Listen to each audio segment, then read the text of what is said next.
If I cannot have her, no one will. The gun came up fast, aimed straight at Malin's heart. At the child growing inside her, time seemed to slow. She saw the madness in Marcus Webb's eyes and knew with perfect clarity that she was about to die.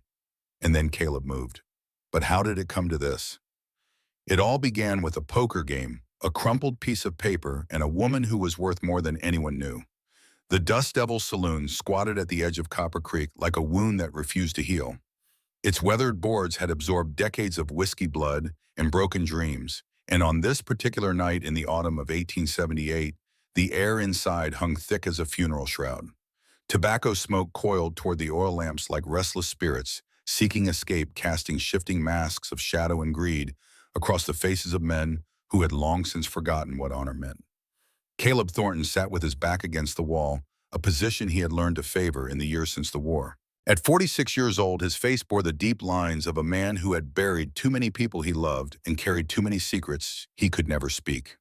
His eyes were the color of storm clouds gathering over the mountains, and they moved across the room with the patient vigilance of a man who expected trouble but never invited it. His hands rested on the table before him, broad and calloused from a decade of working the land alone. Those hands had built fences and dug graves, had gentled wild horses, and held his dying wife as she drew her last breath. Now they held 5 cards, and the weight of them felt heavier than any burden he had ever carried. Across the table sat Marcus Webb, and if Caleb was stone, then Marcus was rot. The man's face glistened with sweat despite the autumn chill seeping through the saloon's gaps, his small pig eyes darting between his dwindling pile of coins and Caleb's impassive expression. Marcus had once been a man of some standing, owner of a freight company that hauled goods across 3 territories. But gambling and whiskey had stripped him down to bone and desperation, and tonight that desperation filled the room like the stench of a dying animal. The other men at the table had folded hours ago, but they remained in their chairs like spectators at a hanging drawn by that particular human hunger to witness another man's destruction. The final hand was coming. Everyone could feel it. Marcus's land was gone. His horses were gone. His wagon and team had vanished into Caleb's possession 3 hands prior. All that remained before him was a pitiful stack of coins and the wild feral light of a man who had nothing left to lose. The cards whispered against the felt as Caleb called the bet. His voice was low and rough, unused to speech after so many years of solitude. He had come to town for supplies, not for poker, but Marcus had been losing badly to a group of cattlemen who were fleecing him with marked cards. Something in Caleb, some remnant of the man he used to be, had made him sit down and even the odds. Now here they were, locked in a battle that had nothing to do with money and everything to do with pride. Marcus's chair scraped against the grimy floorboards as he pushed himself back, a grin splitting his face that had no business being there. The expression reminded Caleb of a coyote he had once seen caught in a trap, grinning at the hunter who came to finish it off. "I ain't done," Marcus rasped. His hand dove into his coat and emerged with a crumpled, stained piece of paper. He threw it onto the pile of coins like a man throwing away his last shred of humanity. "This here is worth more than everything in that pot combined. A piece of property from the East. A Chinese girl." He paused, savoring the words like a man savoring poison. "Young, unbroken, and carrying a child." The room fell into a silence so complete that Caleb could hear his own heartbeat. Around the table, men shifted in their chairs, their expressions cycling through disgust and curiosity and something darker, something hungry. The year was 1878, and in the territories, the law was whatever men with guns decided it was. Paper could make a person into property, and property had no voice, no record, rights, no future except what its owner decided. Caleb's jaw tightened. He had seen evil in the war, had done things that still visited him in the dark hours before dawn. But this casual horror, this reduction of a human being to a bargaining chip in a card game, struck something deep in his chest. He thought of Martha, of the way she had looked at him in those final days, her eyes full of love and fear, and a desperate plea that he had been powerless to answer. He thought of all the people he had failed to save. His gaze shifted, moving past Marcus, past the leering faces of the crowd to the far corner of the saloon where shadows pooled like spilled ink. And there, huddled near the back door like a frightened bird, he saw her. She was small, painfully so, her frame diminished by fear and hunger, and God knew what else. Her hair was black as a raven's wing, pulled back from a face that might have been beautiful if terror had not carved it into a mask of hollow cheeks and haunted eyes. Those eyes met his for a single heartbeat, and in their depths, Caleb saw something that reached across the smoky air and wrapped itself around his heart. He saw Martha.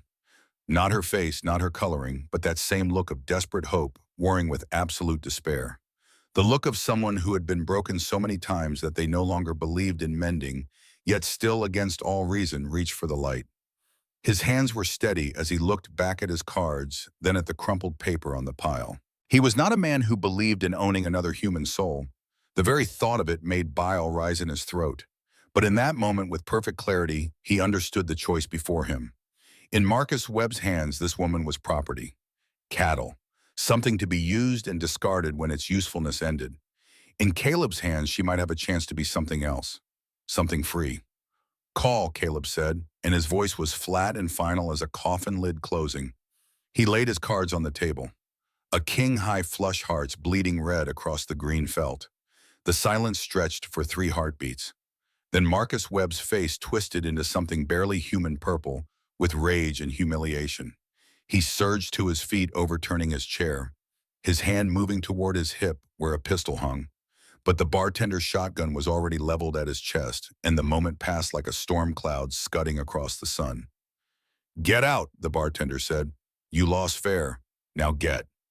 Marcus's eyes found Caleb's, and in them was a promise of violence that transcended words. "This ain't over, Thornton," he hissed. "That girl is mine. The law says so. I'll be back, and when I come, I'll bring hell with me." Then he was gone, slamming through the saloon doors and into the night, leaving behind the smell of his failure like a physical presence. Caleb did not watch him go. His eyes were on the woman in the corner who had not moved, who sat frozen like a deer that has heard the hunter's footstep and knows that running is pointless.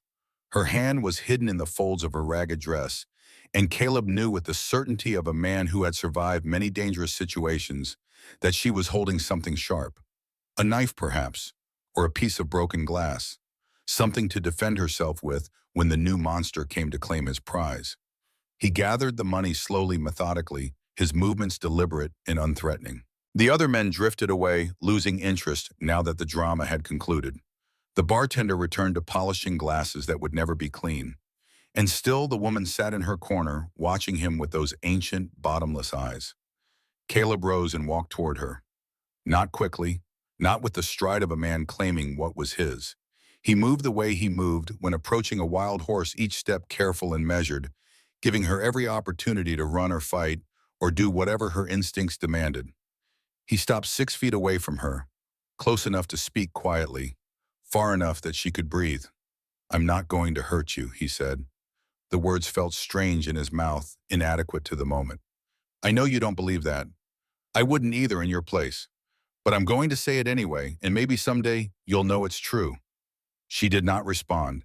Her eyes never left his face, reading him with an intensity that made him feel like an open book. "My name is Caleb Thornton. I have a ranch about 2 days' ride from here. It's quiet, it's safe.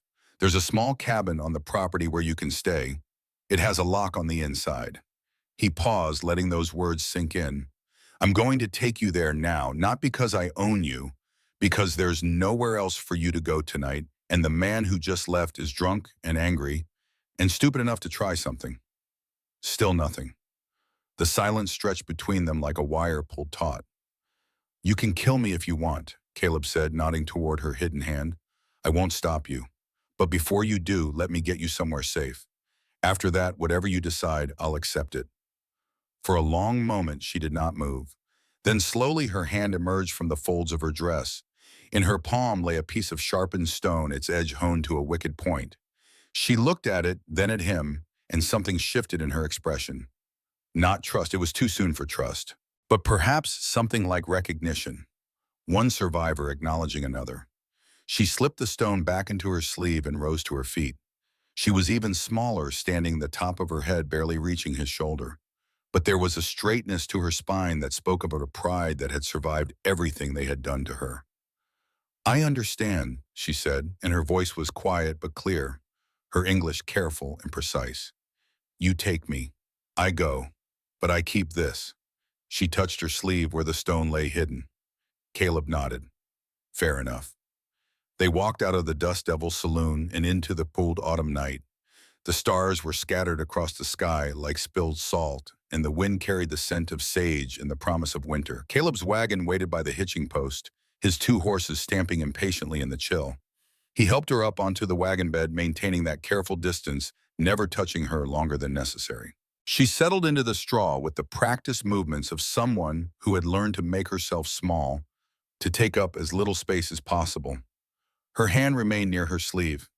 As Caleb climbed onto the driver's seat and took up the reins, he allowed himself one backward glance.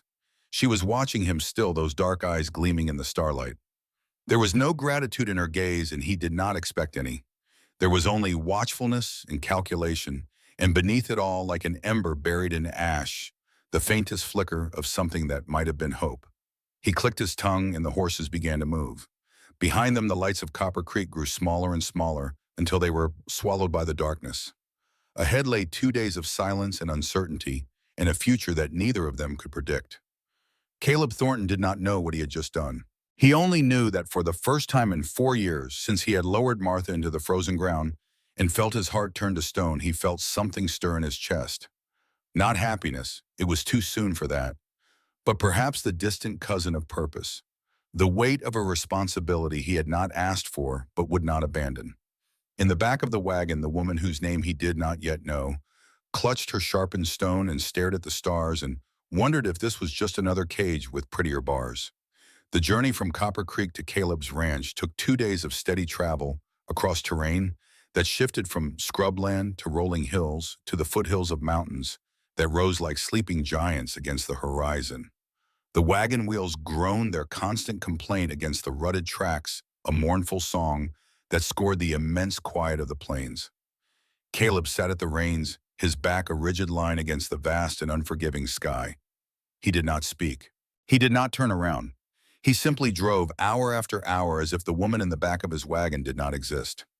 It was not cruelty. It was the only gift he knew how to give.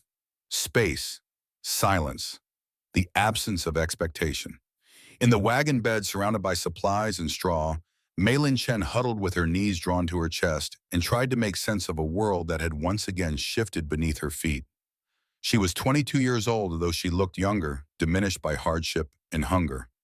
In her village in Guangdong province, she had been the granddaughter of a healer, a girl who could name every herb and flower that grew along the riverbanks, who could read and write when most girls her age could do neither. Her grandmother had taught her that knowledge was power, that a woman who could heal would always have value, always have a place. Her grandmother had been wrong. The memories came unbidden, as they always did when she had nothing to occupy her hands. Her father's face blurred by rice wine as he signed the paper that sold her to the man from the city. She had been 15. The journey to the coast crammed into the back of a cart with 3 other girls, none of them speaking, all of them understanding. The ship, in the darkness below decks, where 40 women had been packed like cargo, breathing recycled air that tasted of fear and desperation. The bodies that were thrown overboard when sickness claimed them.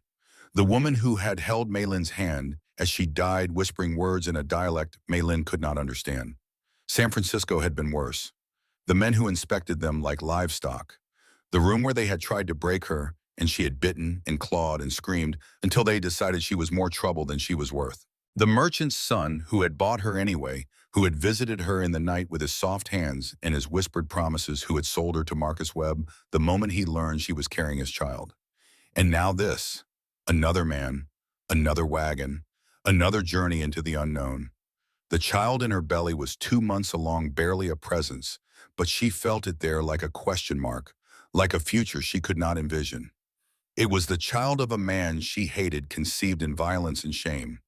And yet it was also hers, the only thing in the world that was truly hers. Her hand found the stone in her sleeve, and she held it like a prayer. Hours bled into one another. The sun climbed, beat down, and began its slow descent, painting the endless sky in brutal strokes of orange and purple. The landscape itself was a character in their silent drama, a vast and lonely expanse of sagebrush and rock that mirrored the desolation in Maylin's heart. Yet there was also a strange, stark beauty to it, the way the light changed moment to moment, the way the wind moved through the grass like something alive. The way the mountains on the horizon seemed to promise something beyond the endless flat.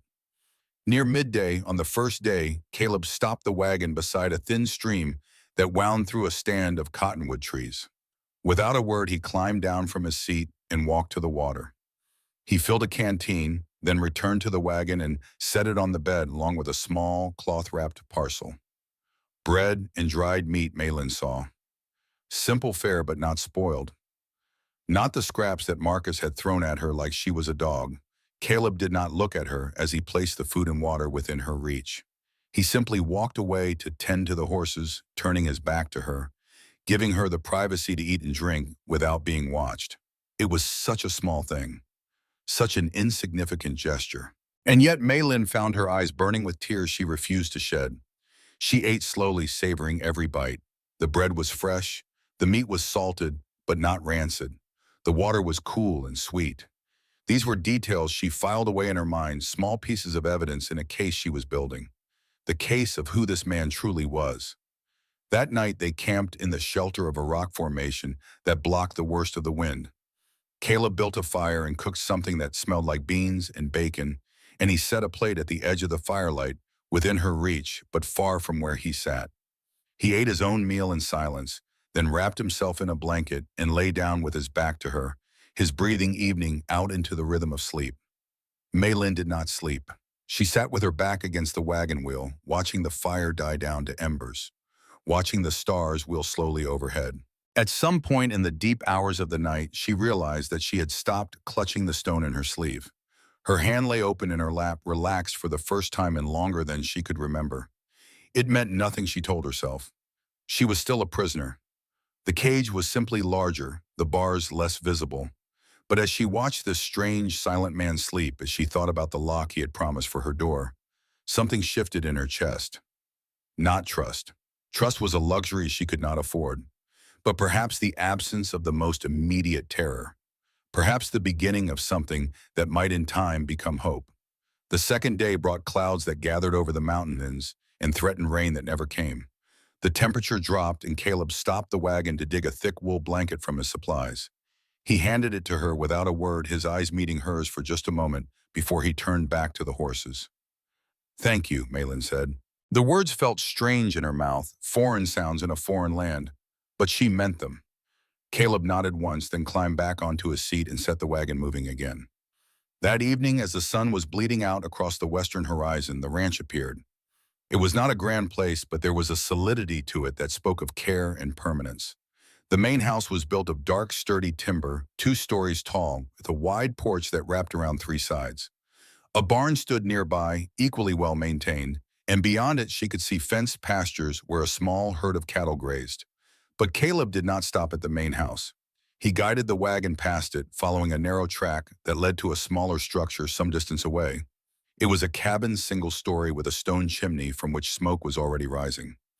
He had prepared for her arrival, Malin realized. He had known he would bring her here. Caleb brought the wagon to a halt and climbed down.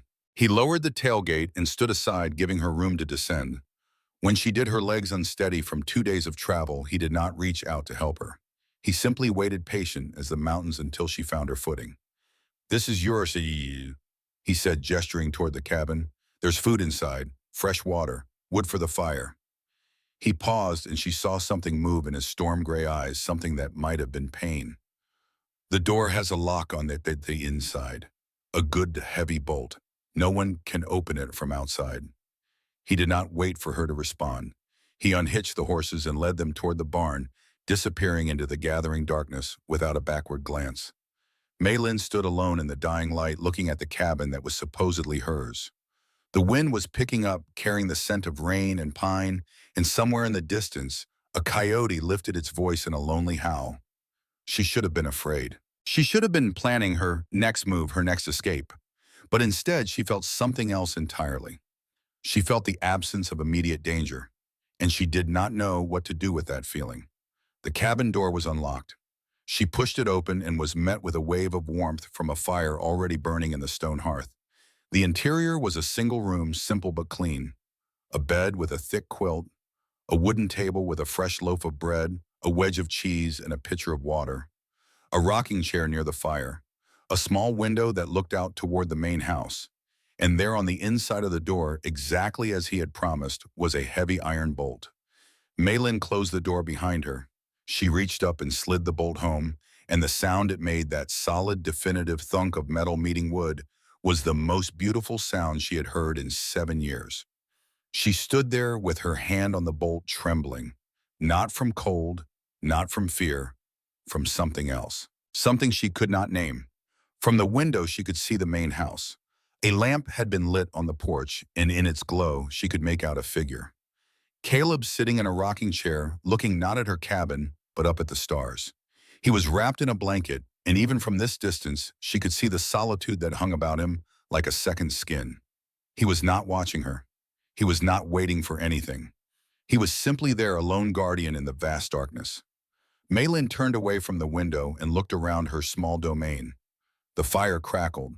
The bread smelled fresh. The quilt on the bed was hand-stitched with patterns of birds and flowers. For the first time in 7 years, she was alone. Not trapped, not caged, not waiting for a door to open and reveal her next tormentor. Just alone in a clean room with food in her belly and a lock between her and the world. She did not know what this meant. She did not know what this man wanted, what price he would eventually demand. But tonight, for one night, she allowed herself to sink onto the bed and breathe. Just breathe. Outside, the wind continued to blow, and the coyote continued to sing, and somewhere in the vast Wyoming darkness, Caleb Thornton sat on his porch and watched the stars, and thought about second chances that came too late and prices that could never be repaid. The days that followed fell into a rhythm, a careful dance of distance and observation. Each morning, Malin would wake to find offerings on her porch, a pail of fresh milk still warm from the cow, a basket of eggs, sometimes a bundle of vegetables from a garden she had not yet seen. She never saw Caleb leave these things. He came and went like a ghost present only in the evidence of his passing. She watched him from her window, learning him the way a hunted animal learns its hunter, cataloging his habits and patterns. He rose before dawn and worked until dark, his days filled with the endless labor of a man who runs a ranch alone. He mended fences, he tended cattle, he chopped wood and hauled water, and did 100 other tasks that left him exhausted by nightfall. He spoke more to his horses than to anything else, low murmurs of encouragement that she could sometimes hear carried on the wind. But what struck her most was what he did not do. He did not come to her cabin. He did not knock on her door. He did not stand outside her window or leave notes demanding her presence. He simply provided, and then he disappeared as if she were a wild creature he was trying to coax out of hiding. A week passed, then two. The terror that had been her constant companion began to recede, replaced by a watchfulness that was no longer quite so desperate. She started venturing outside during the day, first just onto her porch, then to the stream that ran behind the cabin, then to the edge of the property where wildflowers grew in defiant abundance. She found herbs there, plants she recognized from her grandmother's teachings. Willow bark for fever, mint for upset stomachs, lavender for sleep. She began to gather them, carrying them back to her cabin in her apron, laying them out to dry on the windowsill. It felt good to have purpose again, to be something other than a commodity. One afternoon, she found a piece of driftwood by the stream, its shape suggesting something to her artist's eye. She had always loved to carve back in the village. Her grandmother had encouraged it, had displayed her little figures on a shelf in their home. That shelf was gone now, along with everything else she had loved. But her hands remembered. She took the wood back to her cabin and began to work it with her sharpened stone. Hour by hour, day by day, a shape emerged. A bird in flight, wings spread wide, straining toward a sky it would never reach. It was rough work, primitive, compared to what she had once been capable of. But it was hers, and when she held it in her hands, she felt something stir in her chest. She was not dead. She was not broken. She was still here, still herself, still capable of creating beauty, even in this strange and lonely place. 3 weeks after her arrival, on an evening when the setting sun painted the sky in shades of fire and gold, Malin made a decision. She picked up the carved bird and walked out of her cabin, crossing the packed earth that separated her world from his. Caleb was on his porch, as he often was at this hour. He was mending a piece of leather tack, his large hands surprisingly deft with the needle. He looked up as she approached, and something flickered in his gray eyes. Surprise, perhaps. or concern. She stopped a few feet away, her heart hammering in her chest.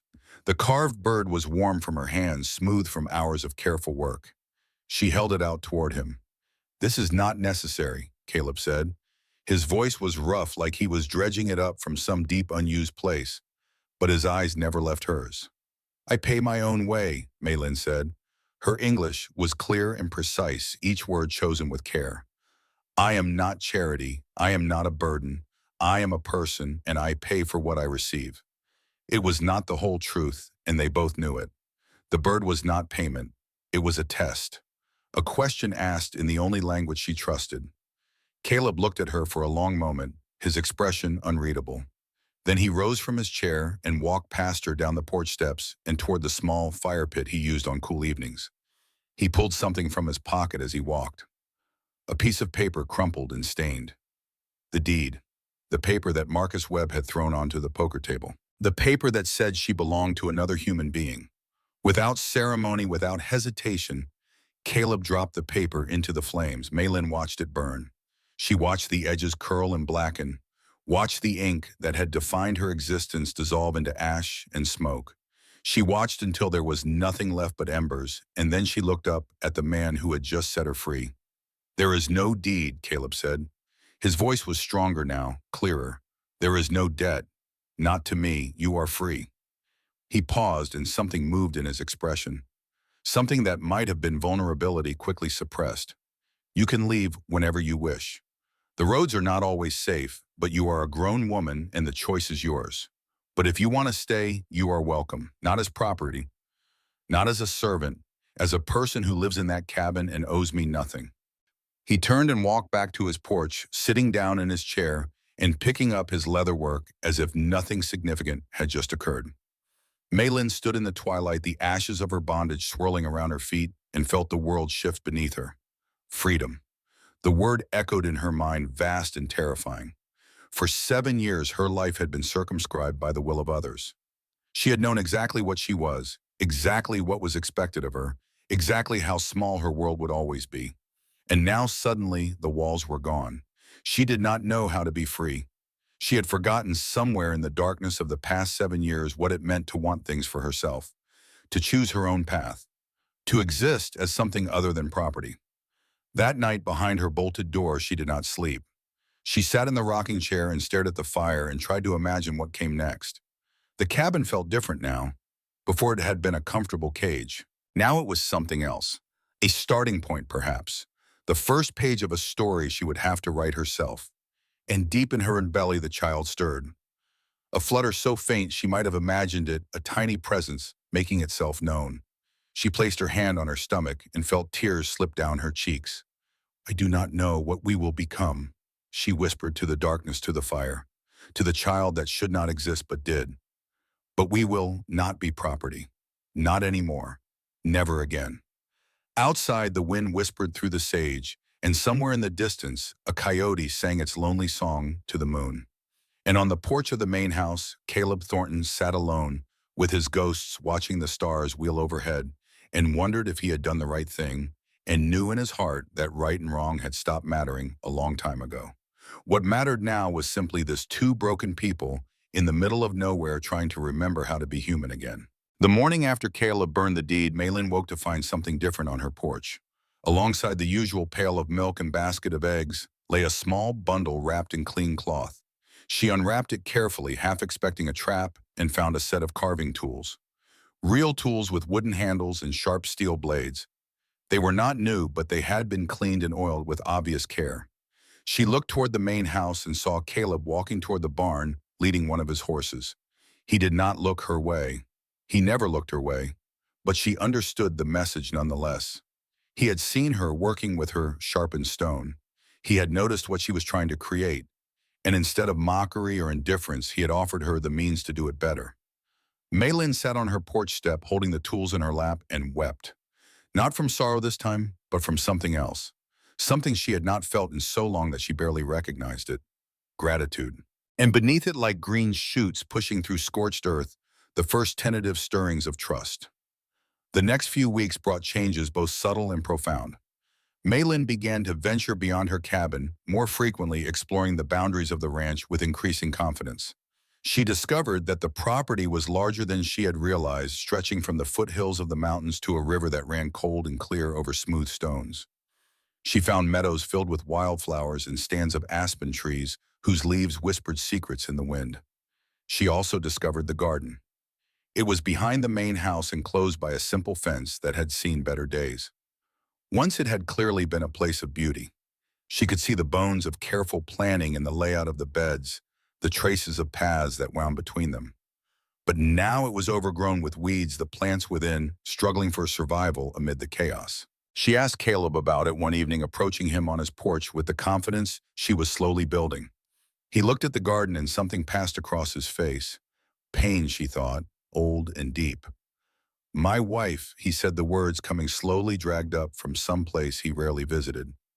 "Martha, she loved that garden, spent hours there every day tending her flowers and vegetables. She could make anything grow." He fell silent, and Maylin understood that the garden had died when Martha died, that Caleb could not bear to tend it himself, could not bear to see it flourish under another's hands, but also could not bear to tear it out and plant it anew.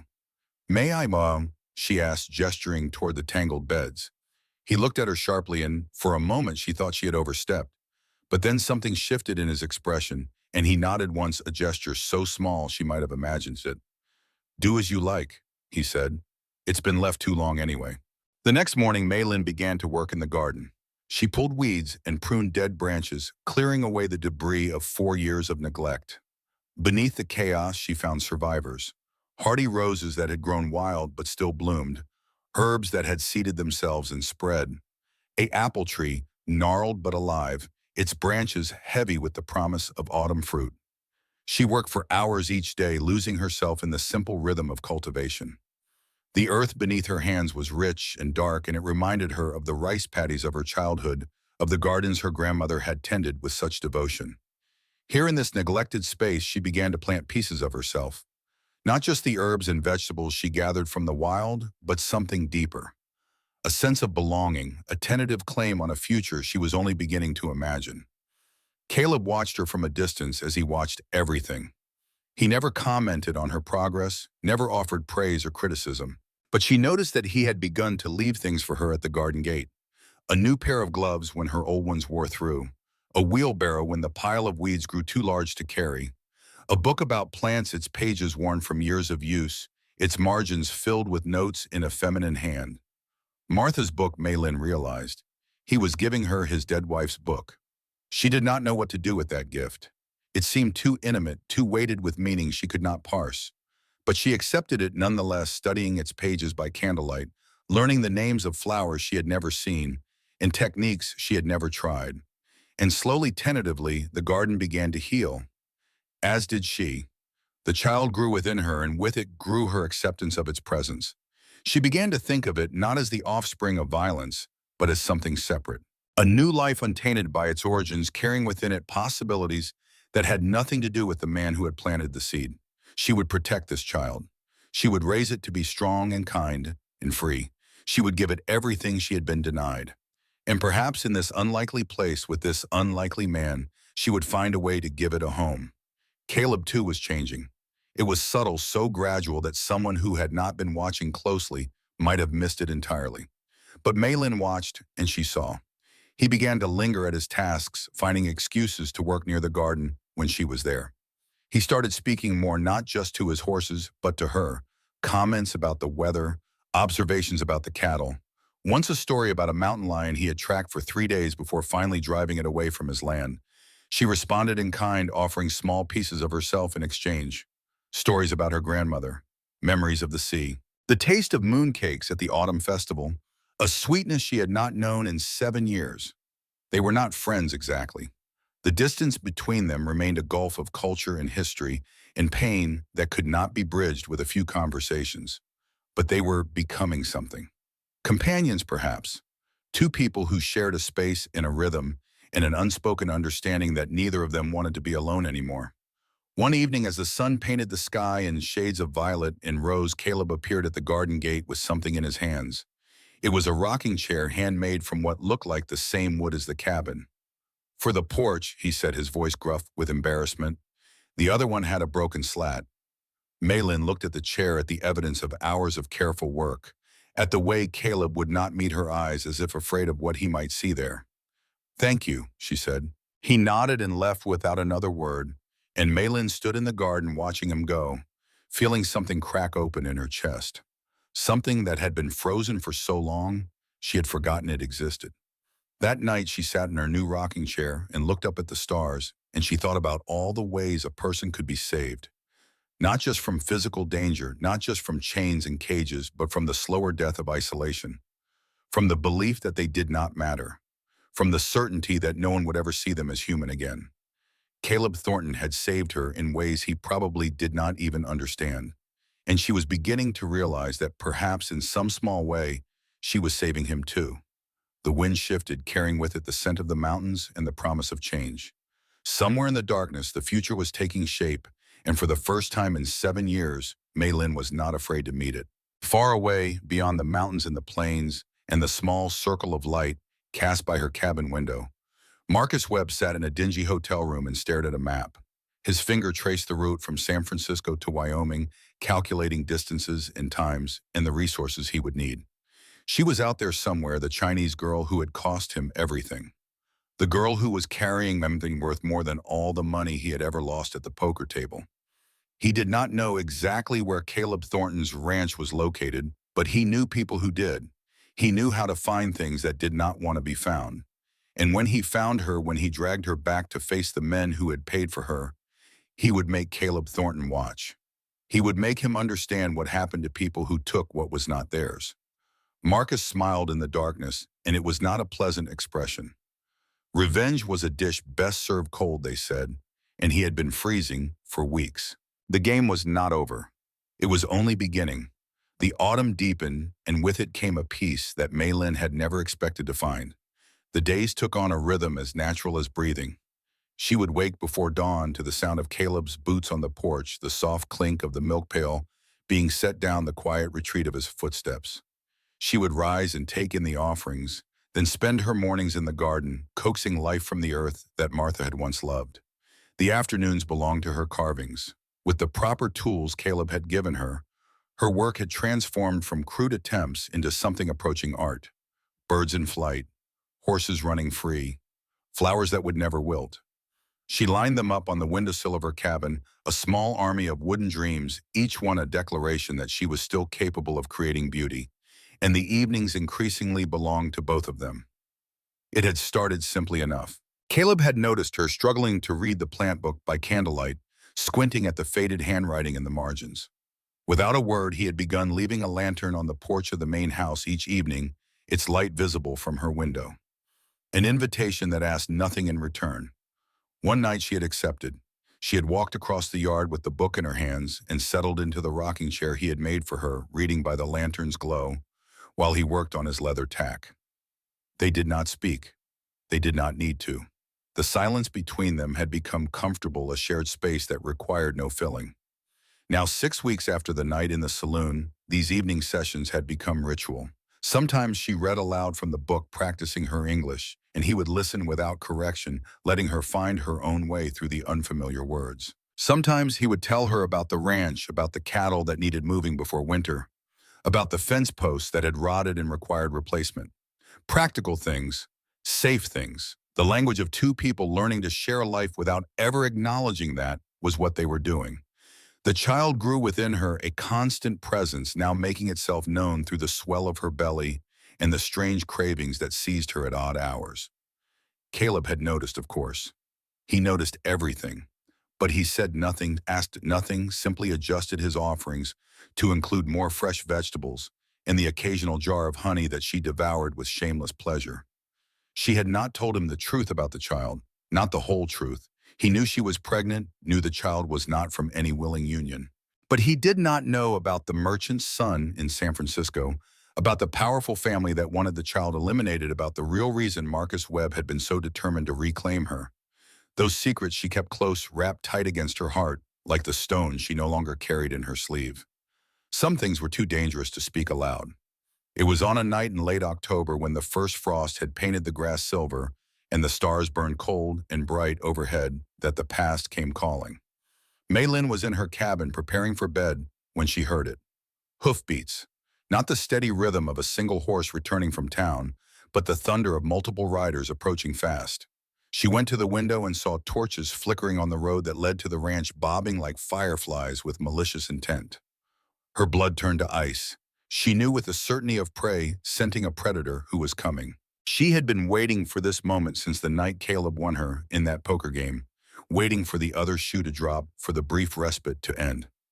Marcus Webb had promised to return, and Marcus Webb was a man who kept his promises. Across the yard, she saw Caleb emerge from the main house. He moved without haste, but there was a tension in his frame that she had never seen before, a coiling of muscle and intent that reminded her of a rattlesnake preparing to strike. In his hands was a rifle, its barrel gleaming in the moonlight. Maylin did not hesitate. She grabbed the heaviest tool she could find, an iron poker, from beside the fireplace, and slipped out the back door of her cabin. If there was going to be a fight, she would not cower inside like a frightened child. She had done enough cowering for one lifetime. The riders reached the edge of the property and pulled up short. There were 3 of them, their faces half hidden by the dancing torchlight. At their head sat Marcus Webb, and even in the darkness, Maylin could see the madness that gleamed in his small pig eyes. "Thornton," Marcus bellowed, his voice carrying across the still night air. "I told you I would be back. I told you this was not over." Caleb stood on his porch, the rifle held loosely in his hands, his posture radiating a calm that was more threatening than any display of aggression. "You are on my land, Webb. That is not a wise place to be." "Your land?" Marcus laughed, and the sound was ugly broken. "Everything you have should be mine. That ranch, those cattle, that Chinese whore hiding in your cabin. All of it." He leaned forward in his saddle, and his voice dropped to something approaching a growl. "I have come to take what is mine." "There is nothing here that belongs to you," Caleb replied. "The deed is burned. The debt is settled. Ride away now while you still can." Marcus's face contorted, rage and alcohol combining into something barely human. "You think a burned piece of paper changes anything? I have witnesses from that poker game. I have connections in this territory, and I have something else." He gestured to the 2 men flanking him, their hands resting on their holstered pistols. "I have men who will do what needs to be done." The standoff stretched, seconds ticking by like hours. Maylin crouched in the shadows behind her cabin, watching, calculating. The 2 hired guns looked nervous, their eyes darting between Marcus and Caleb. They were muscle for hire, not true believers. If something happened to tip the balance, they might decide this job was not worth dying for. She looked around and saw the pile of dry straw that Caleb had stacked near the barn for the winter bedding. An idea formed in her mind, desperate and dangerous, but the only plan she had. Moving silently, she crept toward the barn, staying low, keeping to the shadows. The men on horseback were focused on Caleb, their attention fixed on the man with the rifle. They did not see the small figure moving through the darkness. They did not see her gather a handful of straw and touch it to the torch she had stolen from beside the cabin door. The straw caught instantly, flames licking up into the night. Maylin threw the burning bundle toward the pile near the barn, not close enough to actually set the structure ablaze, but close enough to create a distraction. The dry straw erupted, sending a pillar of flame shooting skyward. "Fire!" one of the hired guns shouted, wheeling his horse. "The barn is on fire!" In that moment of chaos, Caleb acted. He raised his rifle and fired a single shot into the air, the report cracking through the night like thunder. The horses, already spooked by the flames, reared and screamed. Marcus fought for control of his mount, cursing and sawing at the reins. "The next shot will not be aimed at the sky," Caleb said, his voice cutting through the confusion like a blade. "Leave now. Do not come back. This is the only warning you will receive." The hired guns needed no further encouragement. They turned their horses and fled into the darkness, self-preservation overriding whatever loyalty they might have owed to Marcus Webb. Marcus himself lingered a moment longer, his eyes finding Maylin where she stood in the flickering light of the dying fire. "This is not over," he hissed. "I will be back with the law. I will be back with papers and badges and everything I need to drag you back where you belong." His gaze shifted to Caleb. "And you, Thornton. You will hang for harboring stolen property. I will make sure of it." Then he was gone, swallowed by the night, leaving behind only the echo of hoofbeats and the smell of smoke. Caleb lowered his rifle and walked to where the straw fire was already burning itself out.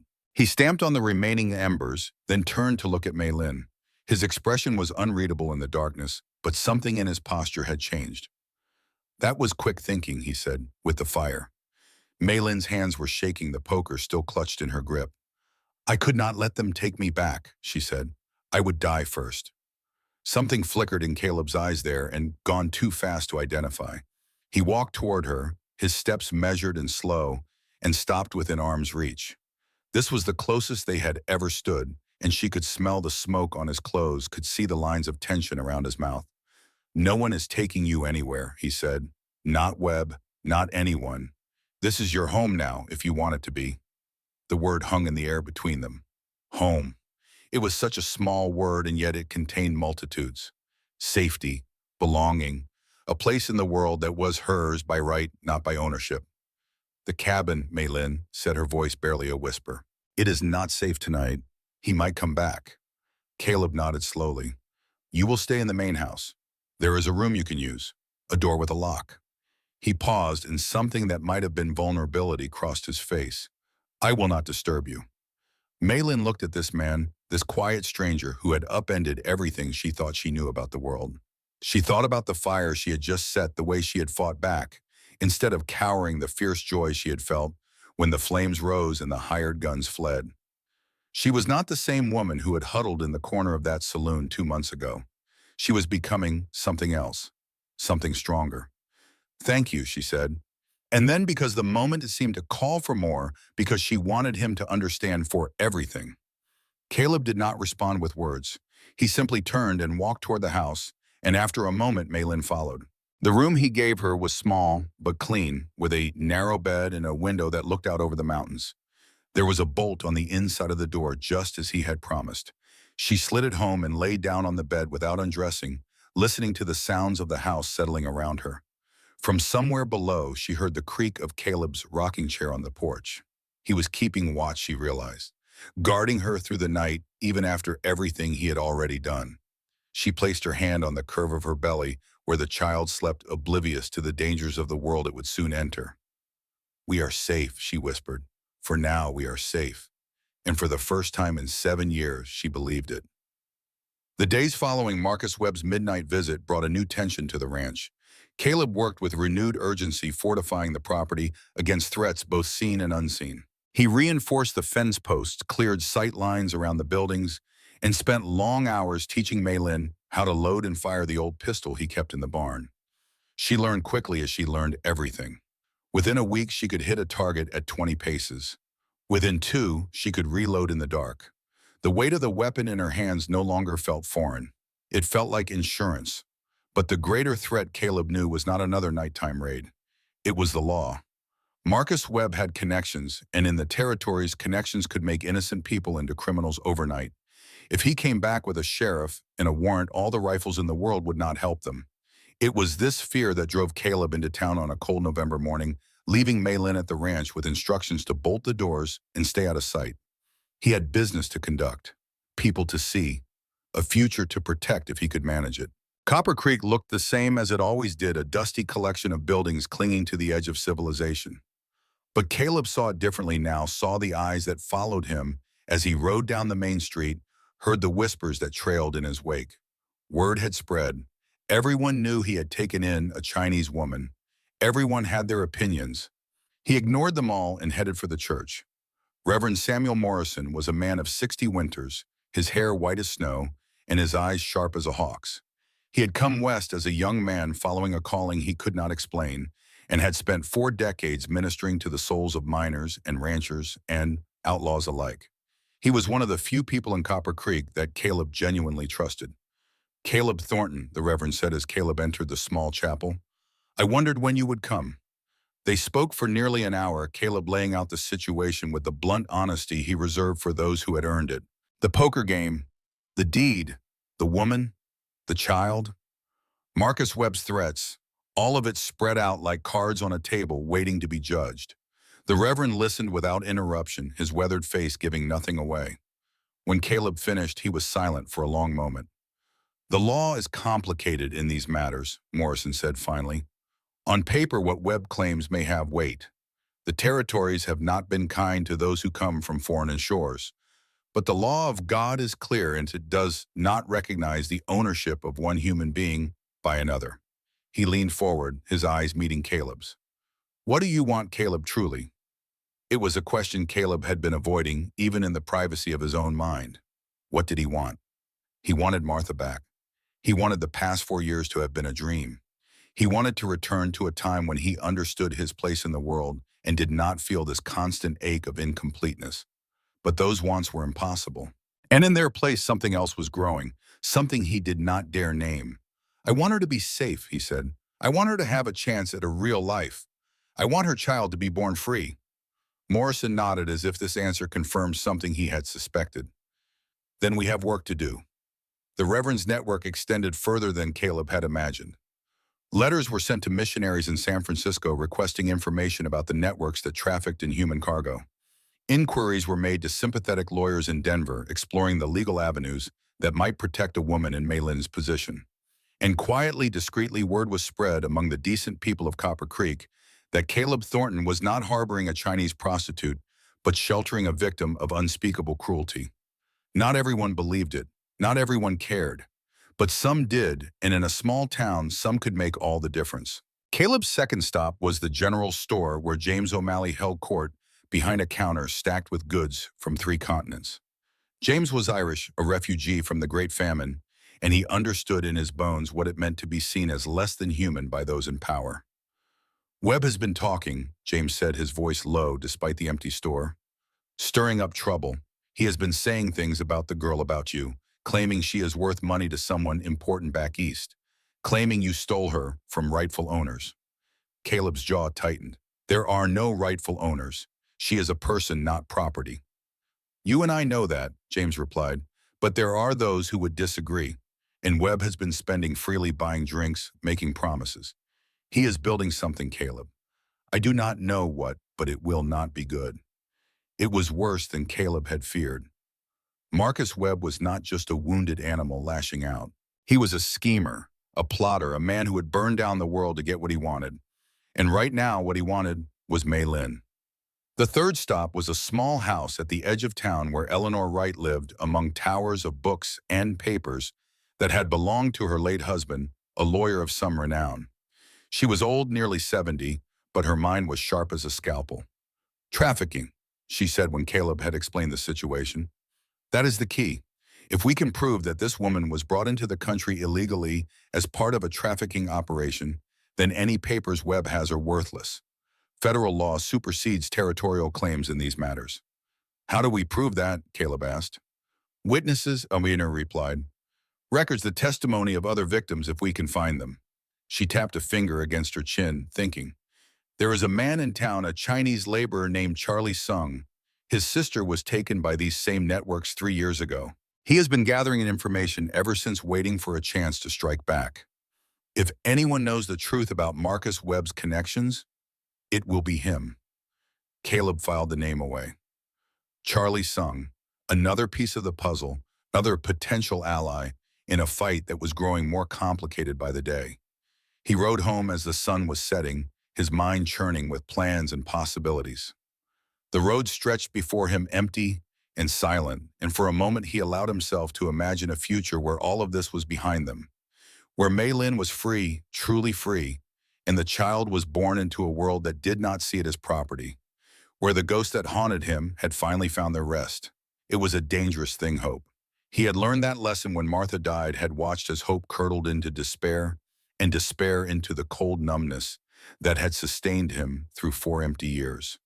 But now, against his will, hope was stirring again. And he did not know whether to welcome it or fear it.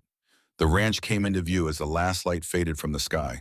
Smoke was rising from the chimney of the main house, and a lamp burned in the window of what had become Maylin's room. She was there. She was safe. For 1 more day at least, the wolves had been kept at bay. He stabled his horse and walked toward the house, his boots crunching on the frost-hardened ground. Before he reached the porch, the door opened, and Maylin appeared in the doorway. She was wearing one of Martha's old dresses, he realized. She must have found it somewhere in the house. On her, it looked different than it had on Martha, the fabric falling differently across her smaller frame, but there was something right about it. Something that made the ache in his chest both sharper and somehow more bearable. "You are back," she said. "I was worried." "I am fine," Caleb replied. "There is news, mostly good. We have allies." "Come inside," Malin said. "I made soup. You must be hungry." He followed her into the warmth of the house, into the smell of cooking and the soft glow of lamplight. And for a moment he stood in the doorway and simply looked at her. This woman who had come into his life like a storm, who had shattered his solitude without even trying, who had made him feel things he had thought he would never feel again. What did he want? The Reverend had asked him that question, and he had given a safe answer. A noble answer. He wanted her to be safe. He wanted her to be free. But there was another answer hidden beneath the first that he was only now beginning to acknowledge. He wanted her. Not as property, not as responsibility, but as the missing piece of a life he had thought was over. He wanted to wake up and see her face. He wanted to grow old in her presence. He wanted things he had no right to want, things that the world would condemn him for even considering. He buried those thoughts deep where they could not cause trouble and went to eat his soup. The confrontation with the town came 2 weeks later. Malin had been growing restless, confined to the ranch while the autumn stretched into early winter. The child was growing too, making its presence known through the round swell of her belly and the constant pressure on her back. She needed to see a doctor, Caleb knew. The pregnancy was progressing and there were things that could go wrong, things that a rancher with no medical training could not handle. So he took her to town, despite his misgivings, driving the wagon down the familiar road with Malin, wrapped in blankets, beside him. She had not been to Copper Creek since the night of the poker game, had not seen anything of the world beyond the boundaries of the ranch. Her eyes were wide as they entered the main street, taking in the buildings, the people, the strange and foreign landscape of American civilization. The first sign of trouble came at the doctor's office. Dr. Whitmore was a thin, nervous man with spectacles that were always slightly askew. He had delivered half the babies in Copper Creek and set more broken bones than he could count. But when Caleb brought Malin to his door and explained what he needed, the doctor's face went pale. "I cannot," Whitmore said, his eyes darting left and right as if afraid of being overheard. "The Chinese woman. There have been, that is to say, people are talking. I cannot be seen. You understand." Caleb did not understand, or rather, he understood too well. "She is pregnant," he said, keeping his voice level with effort. "She needs medical attention. That is your job." "I am sorry," the doctor said and closed the door in their faces. The general store was next. James O'Malley was sympathetic, but even he had limits. "I can sell you what you need," he said quietly, "but it will have to be quick. Webb has been watching the store. He has people watching everywhere. If he sees her here, there will be trouble." They gathered supplies as fast as they could. Malin's head bowed, her shoulders hunched against the weight of hostile stares. The whispers followed them down the street, audible, even when the words were not. Chinese, whore, stolen property, the ugliness of small minds given voice. It was at the edge of town that the real trouble found them. 3 men blocked the road, their horses spread across the narrow track like a fence of flesh and muscle. Caleb recognized one of them from the midnight raid, one of the hired guns who had fled when the fire started. The other 2 were locals, ranch hands, who had been drinking in the saloon when Marcus Webb held court and spread his poison. "Well now," the leader said, a thick-set man with a beard that could not quite hide the cruelty of his mouth. "Look what we have here, the Chinaman lover and his little pet." Caleb brought the wagon to a halt. His rifle was under the seat within reach, but not in hand. 3 against 1 were not good odds, but he had faced worse. "Step aside," he said. "We have no quarrel with you." "Maybe we have a quarrel with you," the bearded man replied. "Maybe we do not like having your kind in our town. A white man living with a Chinese whore pretending like it is normal. It is disgusting." Malin's hand found Caleb's arm, her fingers digging in, not with fear he realized, but with restraint. She was holding him back. "She is with child," Caleb said, and his voice was the cold calm that preceded violence. "Whatever your grievances, they can wait. Let us pass." The bearded man laughed. "With child, whose child I wonder yours." He leaned forward in his saddle and his eyes found Malin's. "Or maybe it belongs to whatever coolie got there first. Maybe that is why Webb wants her back so bad. Maybe the baby is worth something to someone. It happened fast. One moment Caleb was sitting on the wagon seat, the next he was on his feet, his fist connecting with the bearded man's jaw with a crack that echoed off the surrounding buildings. The man tumbled from his horse, hitting the ground hard, and before his companions could react, Caleb had the rifle in his hands. "Anyone else have something to say?" he asked, his voice deadly quiet. The two remaining men exchanged glances, weighing their options. The bearded man was struggling to his feet, blood streaming from a split lip, but he had lost his appetite for confrontation. Something in Caleb's eyes must have convinced them that this was not a fight they wanted. They rode away without another word, leaving Caleb standing in the middle of the road with a rifle in his hands and a rage in his heart that he had not felt in years. Maylin climbed down from the wagon and walked to where he stood. Her face was pale, but her eyes were dry. "We should go," she said, before they changed their minds. Caleb nodded, not trusting himself to speak. The rage was still there, burning in his chest, and he was afraid of what he might say if he opened his mouth. He had thought he was past this kind of anger, had thought the years of solitude had burned it out of him.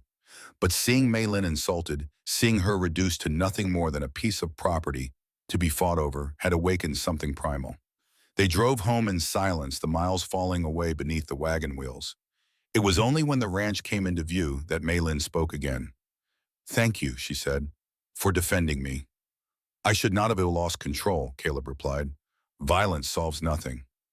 "Sometimes it does," Maylin said, and there was something in her voice, some hard edge that he had not heard before. "Sometimes it is the only language that certain men understand." She looked at him, then really looked at him, and he saw something new in her eyes. Not gratitude, not fear, something fiercer, something that made his breath catch in his throat. "I am not property," she said. "I am not shame. I am a woman who has survived things that would have broken most men, and I will not be spoken of as if I am dirt." She paused, and her hand moved to rest on her swollen belly. "I am going to be a mother, and I will kill anyone who tries to harm my child." Caleb looked at her, this small woman who had endured so much and emerged with her spirit intact, and felt something crack open in his chest. The walls he had built around his heart, the defenses he had constructed after Martha's death, suddenly seemed fragile as paper. "You are remarkable," he said, and it was not nearly enough to express what he felt, but it was all he could manage. Maylin smiled, and it was like watching the sun break through clouds. "So are you Caleb Thornton? So are you." Winter came early that year, sweeping down from the mountains with a ferocity that caught even the old-timers off guard. One night in late November, the sky that had been merely overcast turned dark and angry, and by morning the world had been transformed into a landscape of white.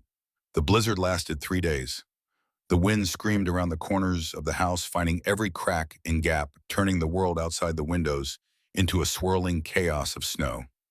The temperature plummeted to dangerous levels, and Caleb spent hours keeping the fires burning, hauling wood from the stack by the back door, making sure the cattle had enough shelter to survive. Maylin stayed in the main house where the stove could keep the worst of the cold at bay.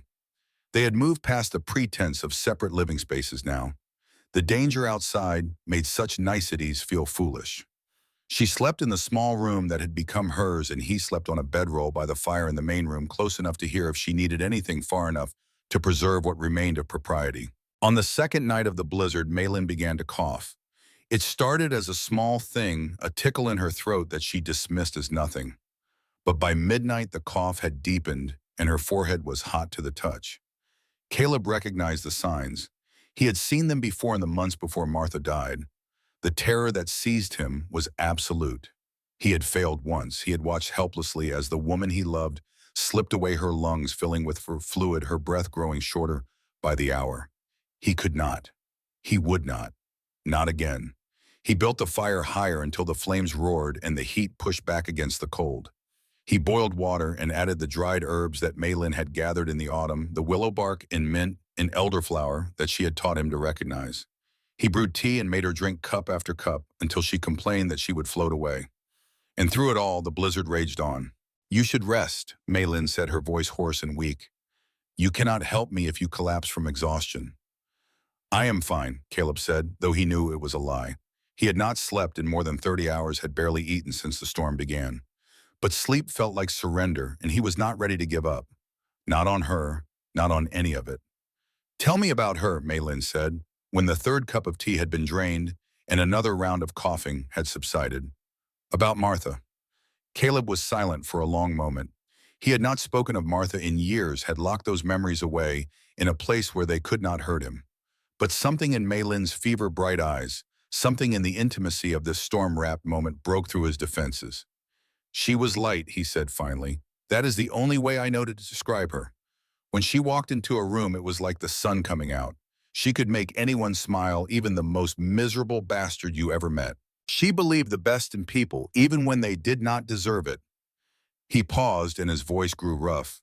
She believed in me when I had no reason to believe in myself. How did she die? Maylin asked. Her lungs were weak.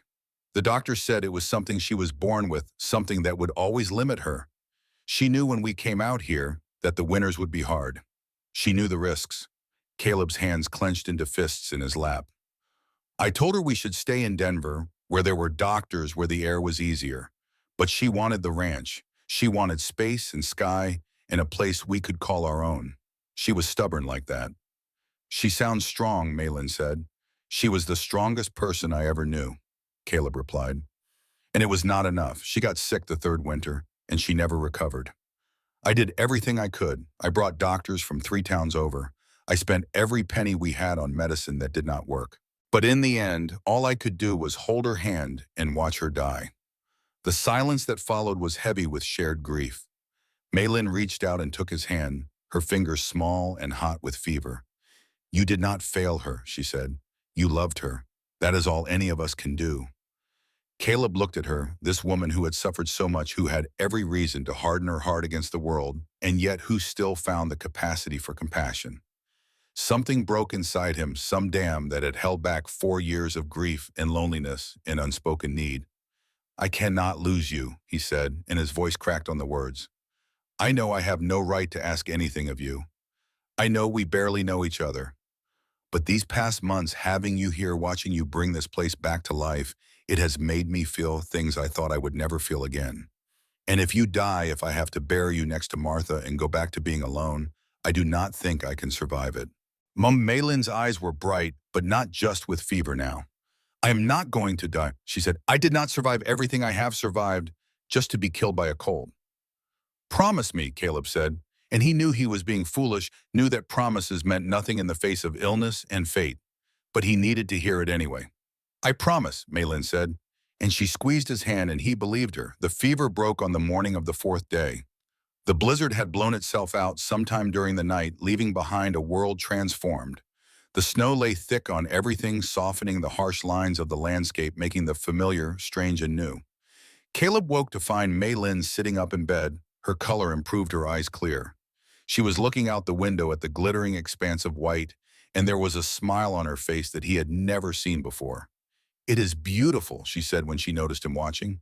I have never seen so much snow. Relief flooded through him, so intense it left him weak. How do you feel?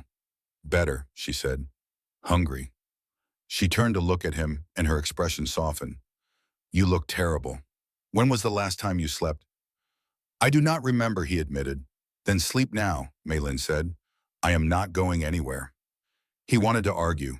There was work to be done, animals to check on, a world that needed tending. But his body had other ideas.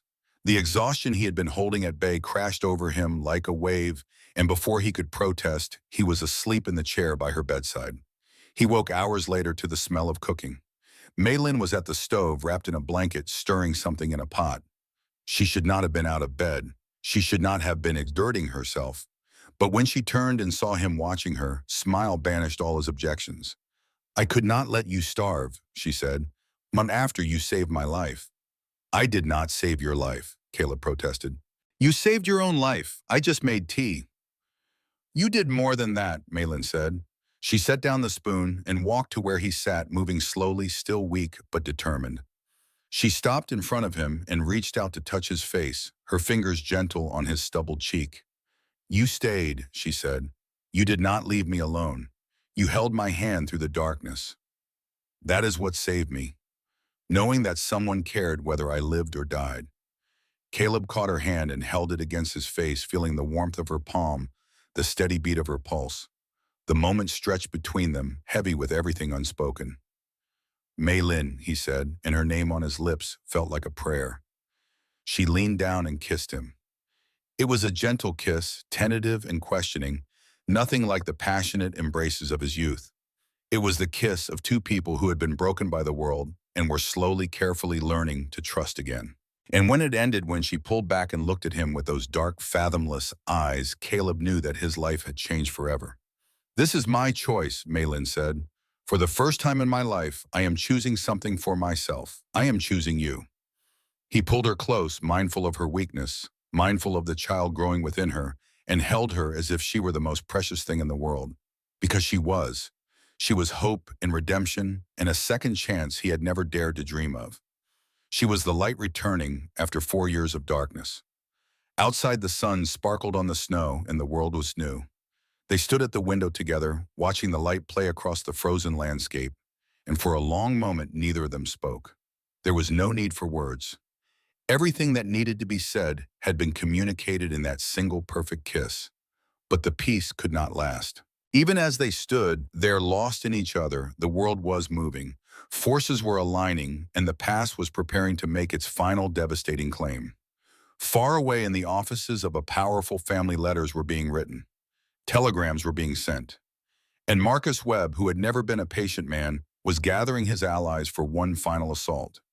The storm had passed, but the war was just beginning. In the days that followed the blizzard, Mei Lin and Caleb existed in a bubble of fragile happiness. They did not speak of the future, did not make plans or declarations. They simply lived moment to moment, learning each other in the quiet intimacy of shared space. Mei Lin moved permanently into the main house, taking over the small room that had become hers by default. But now the door between them was often left open, and their evenings were spent together by the fire, reading or talking or simply sitting in comfortable silence. She taught him the Chinese words for things, and he taught her the names of the constellations visible through the frost-kissed windows. The child grew, making itself known through movements that Mei Lin would sometimes guide his hand to feel. The first time he felt the baby kick Caleb's face went through a series of expressions that Mei Lin would remember for the rest of her life. Wonder, fear, and something else, something deeper that looked very much like love. "Does it hurt?" he asked, his voice hushed, as if afraid to disturb the moment. "Sometimes," Mei Lin admitted, "but it is a good pain, a reminder that I am not alone." Caleb kept his hand on her belly, feeling the small movements within, and Mei Lin watched something shift in his eyes. He was no longer looking at her as a responsibility, as someone to be protected and provided for. He was looking at her as family. "Whatever happens," he said, "this child will know it is loved. It will know it has a home." "Whatever happens," Mei Lin echoed. And in that moment, she allowed herself to believe that the worst was behind them, that the future stretching before them was bright and full of possibility. She should have known better. Life had taught her that happiness was always temporary, that every moment of peace was merely the calm before another storm. But love, she was learning, had a way of making people forget the lessons they had learned through pain. The warning came 3 days later. James O'Malley sent a message by way of a traveling merchant, a folded piece of paper that contained only a few words. "Webb has the sheriff. Coming soon. Be ready." Caleb read the note and then burned it in the stove, watching the paper curl and blacken until nothing remained.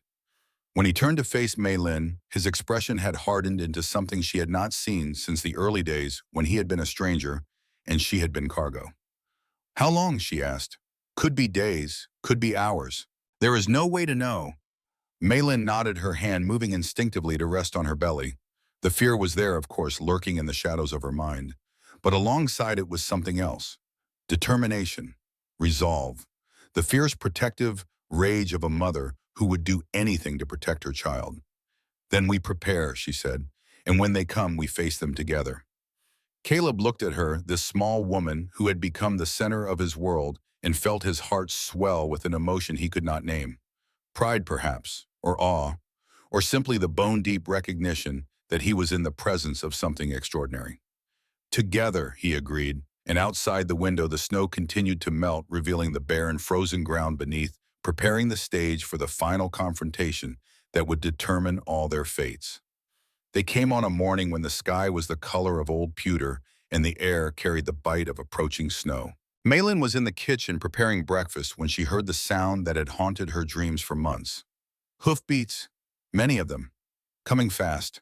She moved to the window and felt her blood turn to ice. There were 7 riders on the road leading to the ranch. At their head rode Marcus Webb, his face twisted into a mask of triumphant malice. Beside him was a man wearing a tin star on his chest, Sheriff Thomas Garrett from the neighboring county, a man whose reputation for corruption preceded him like a bad smell. Behind them came 5 more men armed and ready for violence. This was not a raid. This was an army. Caleb appeared in the doorway, his rifle already in his hands. His face was calm, but Malin could see the tension in the set of his shoulders, the way his eyes calculated distances and angles. He had been a soldier once, she knew. He had faced death before. But this was different. This time he had something to lose. "Stay inside," he said. "Whatever happens, stay inside." "No," Malin replied. Her voice was steady despite the fear coiling in her stomach. "I will not hide while you fight my battle." Their eyes met, and something passed between them. An understanding, an acknowledgement that they had come too far together to face this moment apart. "Then stay behind me," Caleb said. "And if things go bad, run.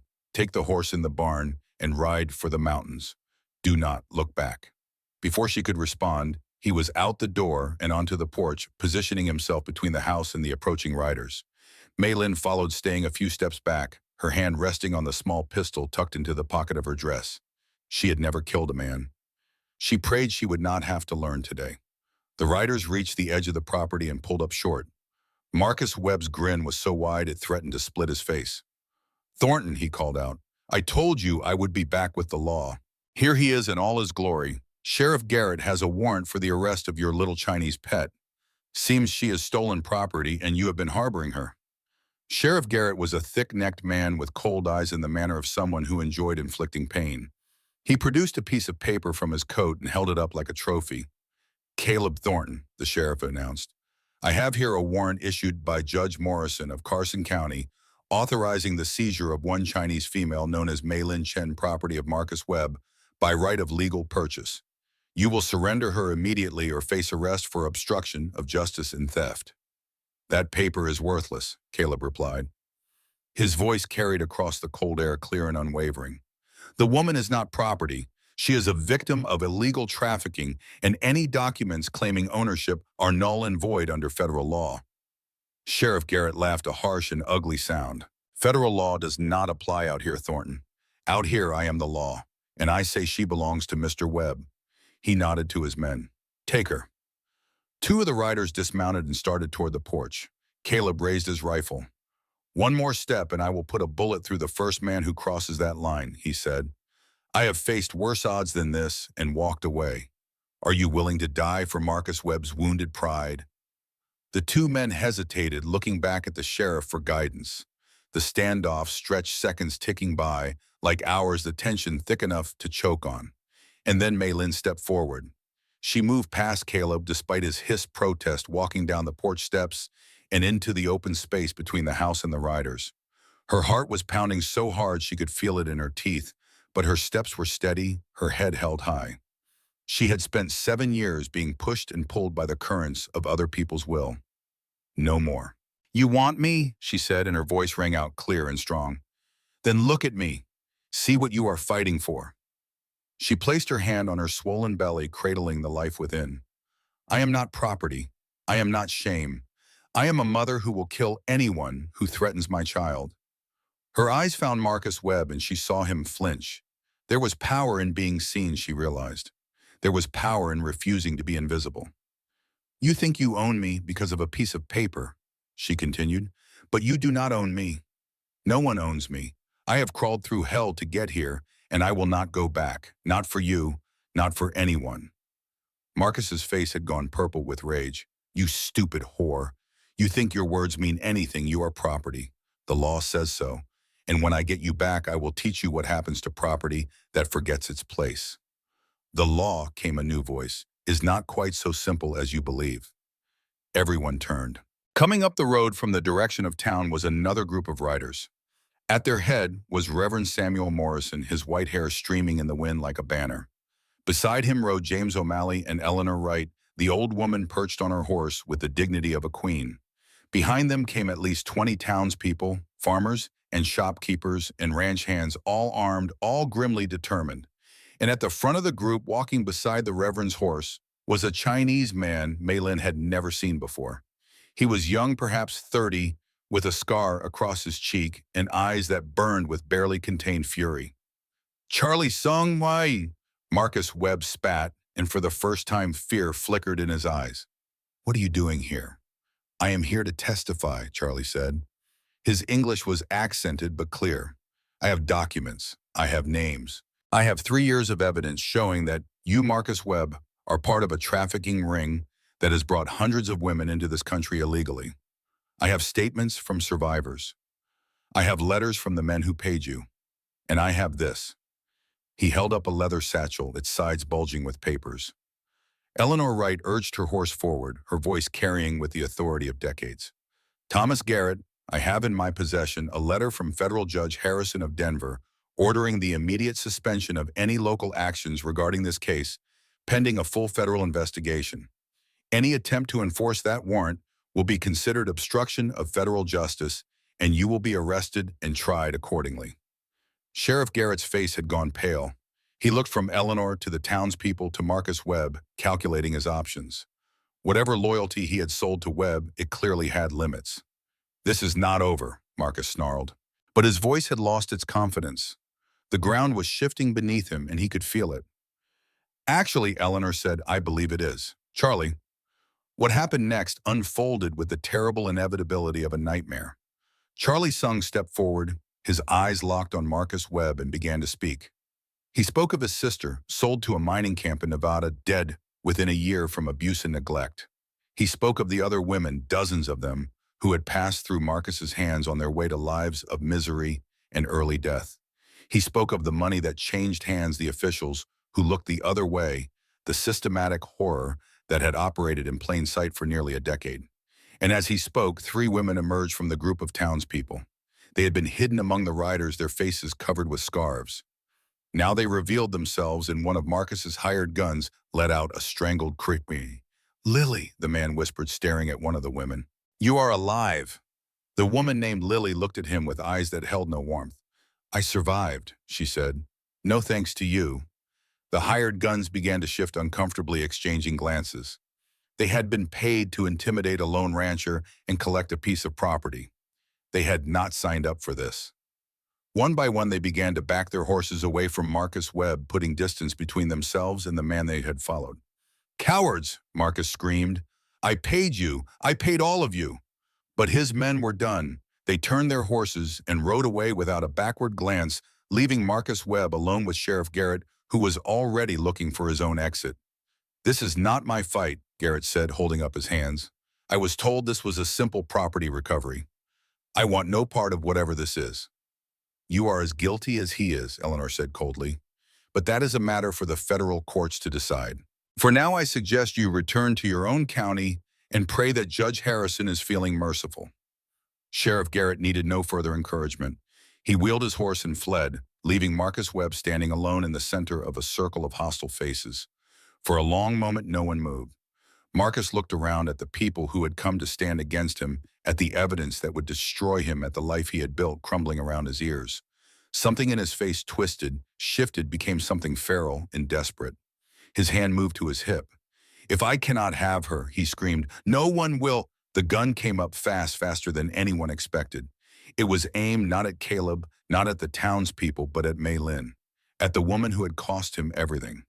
At the child she carried, the child that was worth a fortune to powerful men back east. Time seemed to slow. Maylin saw the gun rising, saw the madness in Marcus Webb's eyes, and knew with perfect clarity that she was about to die. She thought of Caleb. She thought of the baby. She thought of all the things she would never get to experience, all the moments stolen before they could even begin.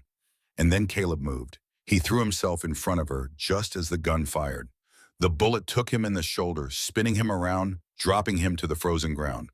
Blood bloomed across his shirt, bright red against the worn fabric. Maylin screamed. What happened next was chaos. James O'Malley had a rifle raised before the echo of the shot had faded. His bullet caught Marcus Webb in the shoulder of his gun arm, sending the pistol flying. Marcus fell to his knees, clutching his wound, his face a mask of agony and disbelief. But Maylin saw none of it. She was on the ground beside Caleb, her hands pressed against his shoulder, trying to stop the blood that welled between her fingers. His face was pale, his breathing shallow, but his eyes were open and focused on her face. "Are you hurt?" he asked. His voice was weak but clear. "You fool," she sobbed. "You absolute fool. Why did you do that?" "Because you are worth dying for," Caleb said simply. And then his eyes closed and he went still. The hours that followed were a blur of fear and activity. The townspeople took Marcus Webb into custody, binding his wounds with far less care than he deserved. Charlie Sung's evidence was secured, the women who had testified were taken to safety, and plans were made to transport everyone to Denver for the federal proceedings. But Maylin noticed none of it. She was in the house with Caleb, watching as the doctor who had refused to see her just weeks ago worked frantically to save the man who had stood between her and death. Dr. Whitmore was pale and sweating, his earlier prejudice forgotten in the face of a genuine medical emergency. The bullet had passed through Caleb's shoulder, cleanly missing the major arteries, but causing significant damage to the muscle and bone. It would be a long recovery if he recovered at all. "The next 24 hours will tell us more," the doctor said, wiping his hands on a bloody cloth. "If infection does not set in, he has a good chance. But he lost a lot of blood. It will be touch and go." Maylin sat by Caleb's bedside through the night, holding his hand, whispering prayers in Chinese that she had not spoken since childhood.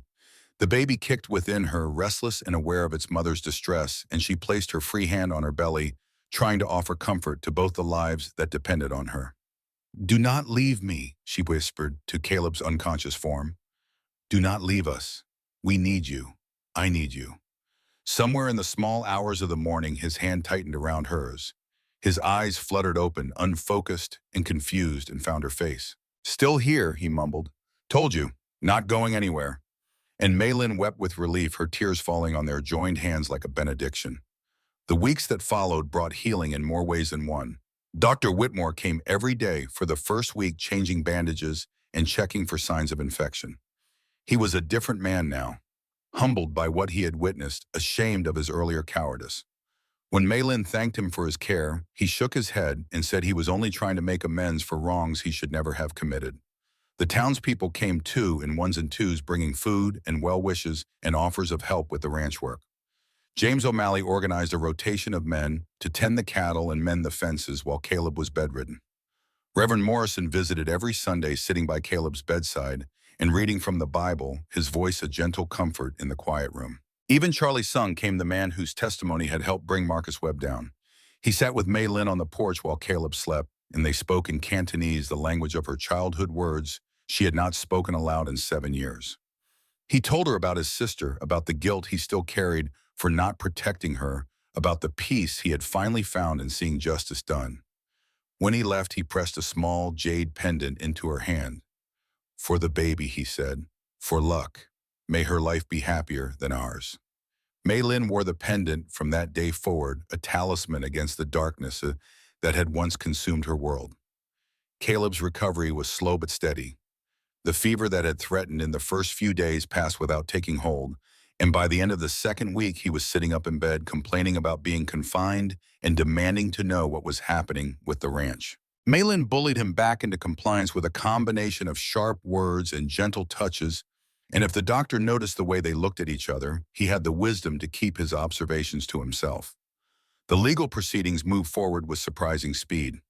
Eleanor Wright's connections in Denver proved invaluable, and Charlie Sung's evidence was damning beyond any hope of dismissal.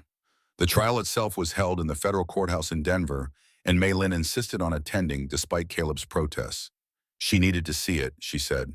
She needed to watch the man who had tried to destroy her face the consequences of his actions. The courtroom was packed on the day Marcus Webb took the stand.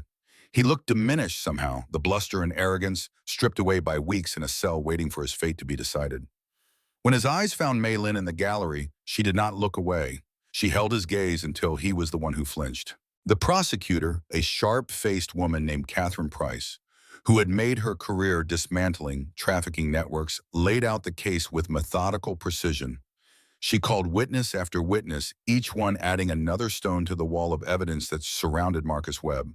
The women he had sold, the men who had bought them, the officials who had looked the other way in exchange for bribes. And then came the revelation that explained everything. The child May Lynn carried, Catherine Price revealed, was the illegitimate offspring of William Hartley III, the son of a United States senator. The Hartley family had paid Marcus Webb to dispose of both the mother and the child to eliminate any evidence of the young man's indiscretion before it could damage his political future. The money had been substantial. The instructions had been clear. May Lynn was never supposed to reach Wyoming. She was supposed to disappear. The courtroom erupted. Reporters scrambled for the exits, eager to file their stories. The gallery buzzed with shocked whispers, and May Lynn sat in her seat, her hand resting on her belly, feeling something click into place. She had always wondered why Marcus had been so determined to reclaim her, why he had risked so much for a single Chinese woman when there were easier targets. Now she knew. She had been carrying a secret worth killing for, and she had not even known it. Caleb's hand found hers in the chaos, his grip strong and reassuring.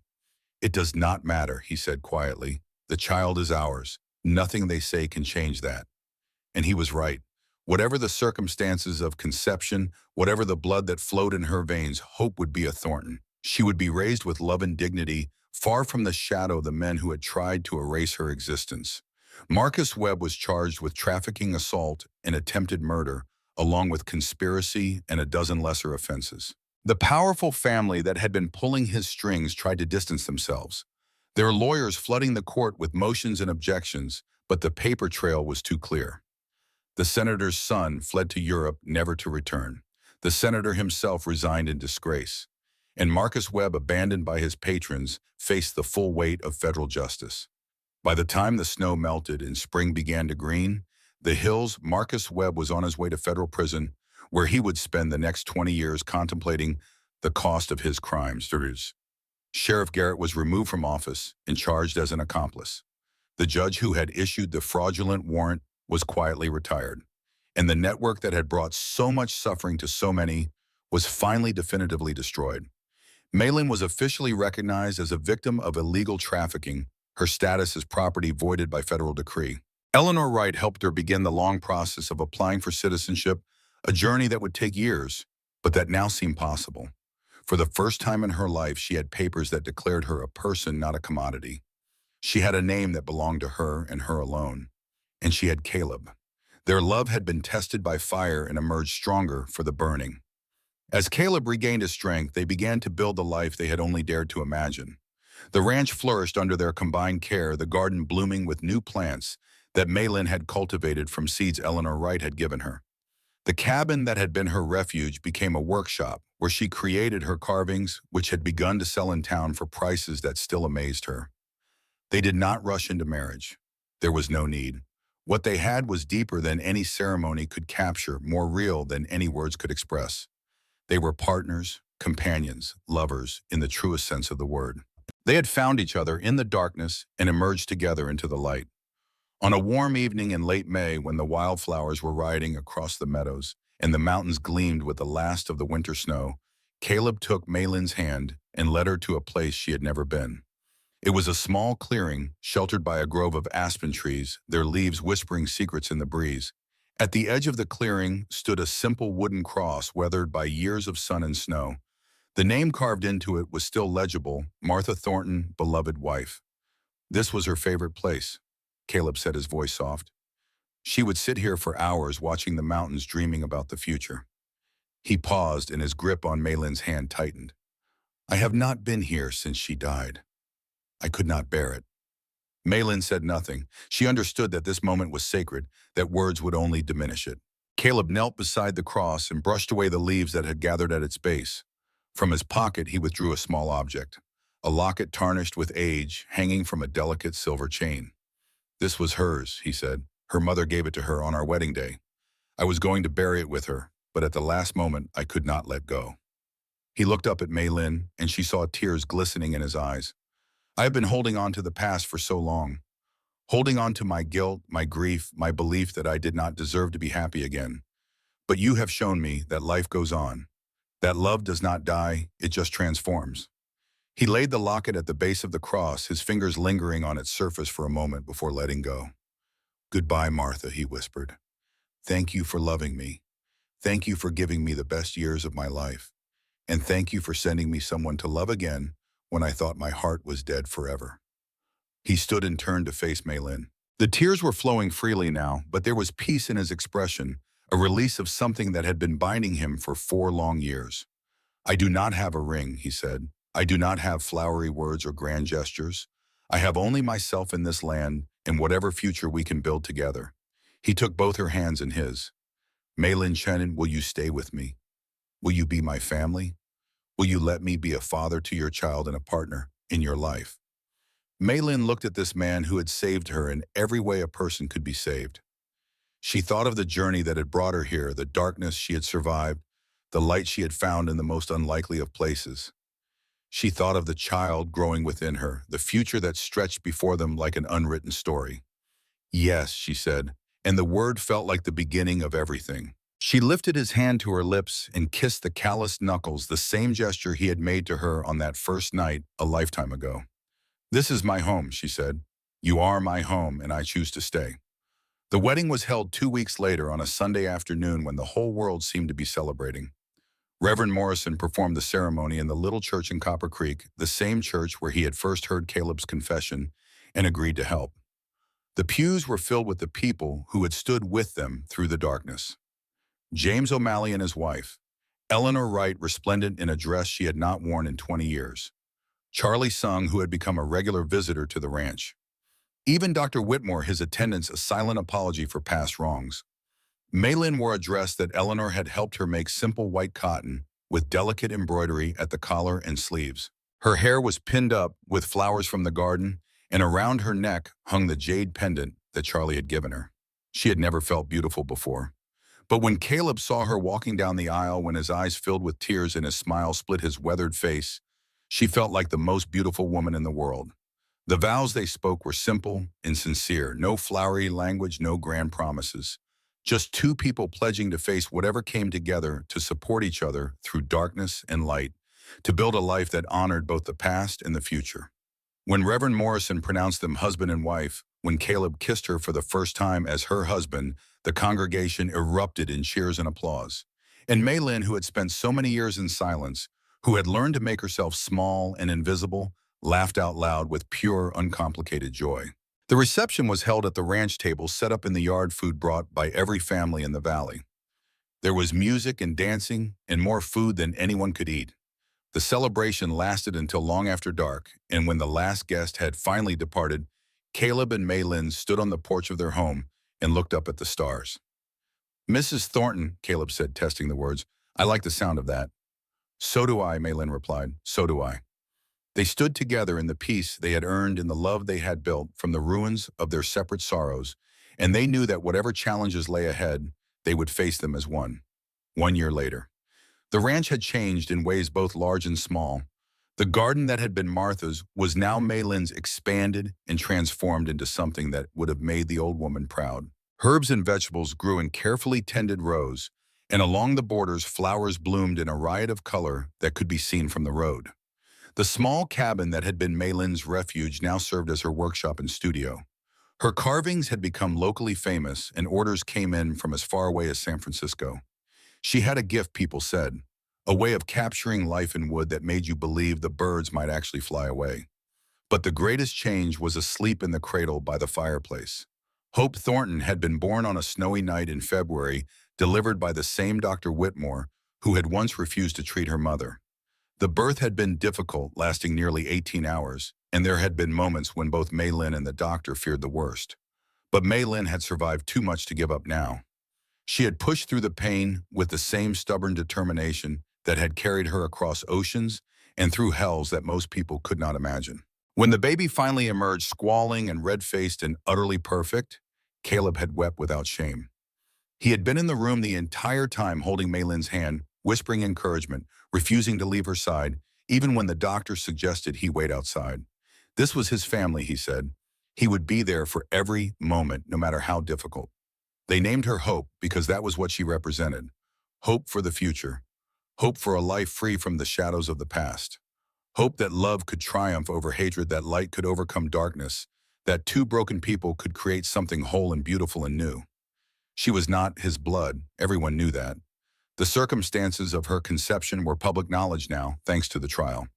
But from the moment he held her in his arms, she was his daughter in every way that mattered. He had signed the papers that gave her his name, had made the vows that bound him to her future, had promised before God and man that she would never want for love or protection. "She has your eyes," Maylin said one morning, watching Caleb rock Hope in the chair by the window. "She has your strength," Caleb replied, "and your stubbornness. Heaven help anyone who tries to stand in her way." They laughed together, the easy laughter of people who have earned their happiness, and Hope gurgled along with them, as if she understood the joke. The community had embraced them fully now. The whispers and stares that had followed Maylin through town were gone, replaced by friendly greetings and invitations to Sunday dinners. She had become a fixture at the general store where James O'Malley displayed her carvings in a place of honor by the front window. She had become a healer of sorts, using the knowledge her grandmother had passed down to help neighbors with everything from colds to difficult pregnancies. She had become, in ways she never expected, a respected member of the community. Eleanor Wright visited often, bringing books and news from Denver and endless unsolicited advice about child-rearing that Maylin accepted with good grace. Charlie Sung had taken a job at the lumber mill and stopped by the ranch every Sunday for dinner. Even Reverend Morrison had become a regular presence, drawn by the peace that seemed to emanate from the little ranch in the foothills. "You have built something remarkable here," he told Caleb one afternoon. "A sanctuary, a place where broken things are made whole." Caleb shook his head. "I did not build anything, Brown," he said. "She did. Maylin, she is the one who brought this place back to life." On this particular evening, with the spring sun setting over the mountains and the air sweet with the smell of new growth, Caleb sat on the porch with Hope in his arms. The baby was awake, her dark eyes tracking the movement of the leaves above her head, her small hand wrapped around his finger. Maylin emerged from the house and stood in the doorway watching them. The sight filled her with a joy so profound it bordered on pain. A year ago, she had stood in this very spot, uncertain whether the man beside her was savior or another captor. Now she knew. He was neither. He was simply the other half of her heart. And now she had this: a home, a family, a man who loved her, and a daughter who would grow up free. She walked to where Caleb sat and settled into the chair beside him. He looked at her, and his smile was the smile of a man who has finally found peace. "Do you remember," she said, "the night you won me in that poker game?" Caleb nodded, his expression growing thoughtful. "I remember thinking that I was making a terrible mistake, that I had no business getting involved in anyone else's troubles. And now I know that it was the best decision I ever made." He looked down at Hope, then back at Maylin. "You saved me, you know, as much as I saved you, maybe more." Maylin reached over and took his free hand, lacing her fingers through his. "We found each other," she said, "and that made all the difference." They sat in comfortable silence as the sun completed its descent, painting the sky in shades of gold and rose and deep purple. The mountains stood eternal witnesses to all the drama and joy and sorrow that played out in their shadow. The wind whispered through the grass, carrying the scent of wildflowers and the promise of summer. Somewhere in the house, a clock chimed the hour. Hope made a small sound, not quite a cry, and Caleb rocked her gently until she settled back into contentment. "I was thinking," Maylin said, "about what we should plant in the south field this year. The soil there is good for corn, but I wonder if we might try wheat instead." "Whatever you think is best," Caleb replied. "You have a better eye for these things than I do." It was such an ordinary conversation, such a mundane concern, and yet it contained within it all the hope and faith and determination that had brought them to this moment. They were planning for the future. They were building something that would last. From the road that led to town, the sound of hoofbeats reached their ears. Maylin tensed for a moment, old habits dying hard, but Caleb's hand squeezed hers reassuringly. "It is just the mail carrier," he said. "Nothing to worry about." And it was true. The days of fear were over. Marcus Webb was rotting in prison. The networks that had trafficked in human misery were destroyed. The law for once had sided with the righteous. They were safe. They were home. They were free. The rider passed by with a wave, and Maylin waved back. The simple gesture felt like a victory, a declaration that she belonged here in this place, in this life. She was not hiding anymore. She was not running. She was exactly where she was meant to be. I love you, she said to Caleb, the words coming easily now, no longer frightened to be spoken. I love you too, he replied. Today, tomorrow, for the rest of my life. Hope gurgled in his arms as if adding her own voice to the declaration.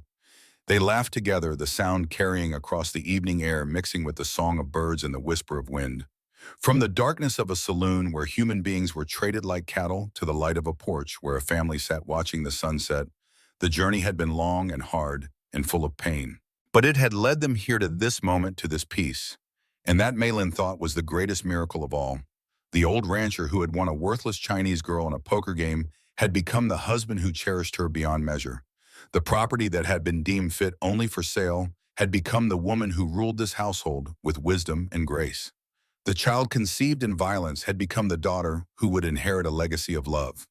They had taken what the world had given them, all the cruelty and injustice and pain, and they had transformed it into something beautiful. They had written their own ending to a story that others had tried to destroy. And as the stars emerged above them, as Hope drifted off to sleep in her father's arms, as the night wrapped its gentle arms around the ranch that had become their sanctuary, Caleb and Maylin sat together in the peace they had earned, looking toward a future as vast and bright as the endless western sky. The road ahead would not always be easy. They knew that. There would be hard winters and failed crops, sick cattle and broken fences. There would be moments of doubt and fear, times when the shadows of the past crept back to haunt them. The world outside their valley was still a place of prejudice and cruelty, and there would be battles yet to fight. But they would face those battles together. That was what marriage meant, what family meant, what love meant. Not the absence of struggle, but the presence of someone to struggle alongside. Not a life without pain, but a life where pain was shared and therefore bearable. Maylin thought about the girl she had been, the frightened child sold by her own father, the prisoner who had crossed an ocean in the belly of a ship, the property passed from hand to hand until she had forgotten she was human. That girl was still part of her, would always be part of her, but she was no longer defined by that past. She had become something new, something stronger, something that the cruelty of men could not destroy. She was Maylin Thornton, now wife, mother, healer, artist, a woman who had walked through fire and emerged not just surviving, but triumphant. Caleb shifted beside her, adjusting Hope's weight in his arms, and she leaned into him, drawing comfort from his solid presence. He was thinking about Martha, she knew. He would always think about Martha. But that was all right. Love was not a finite resource that had to be divided and rationed. Love grew with use, expanded to fill whatever space was given to it. There was room in his heart for Martha and for her, just as there was room in her heart for the grandmother who had taught her everything and the husband who had given her everything else. Do you ever regret it? She asked, breaking the comfortable silence. Taking me in that night? Caleb did not answer immediately. He looked out at the darkening sky, at the first stars beginning to appear, at the land that had been his refuge and his prison for so long. I regret many things, he said finally. Things I did in the war, things I failed to do for Martha, choices I made and choices I avoided making. He turned to look at her, and in his eyes she saw a peace that had not been there when they first met. But you taking you in, that is the one thing I will never regret, not for a single moment of a single day. He reached out and touched her face, his calloused fingers gentle against her cheek. You saved me, Maylin. I was dead inside, going through the motions of living without actually being alive. You brought me back. You and this little one. He glanced down at Hope, sleeping contentedly in his arms. You gave me a reason to keep fighting. Perhaps that is what we are meant to do, Maylin said softly. Find each other in the darkness. And it was true. In the end, that was the only truth that mattered. Not the darkness they had escaped, but the light they had found. Not the chains that had bound them, but the freedom they had claimed. Not the people they had been, but the people they had become. So if you have ever carried a guilt too heavy to name, know this: redemption is possible. If someone has hurt you in ways that left scars no one can see, know this: healing is real. And if you have ever believed that love was something that happened to other people, never to, this love finds us all in the most unexpected places, in the most unlikely forms. Take a deep breath, pour yourself a cup of tea or coffee, and remember that no matter how dark the night, the dawn always comes. If this story touched something in you, if it reminded you of your own journey through darkness into light, I would love to hear from you. Tell me where you are watching from. Tell me what time it is in your corner of the world. Tell me about the person who saved you or the person you saved. Because in the end, that is what these stories are about. Not cowboys and ranchers and frontier justice, but the simple, profound truth that we need each other, that none of us can make it through this life alone, that love in all its forms is the only thing that truly matters. Until next time, partners, may your trails be smooth and your sunsets golden, and may you always find your way home.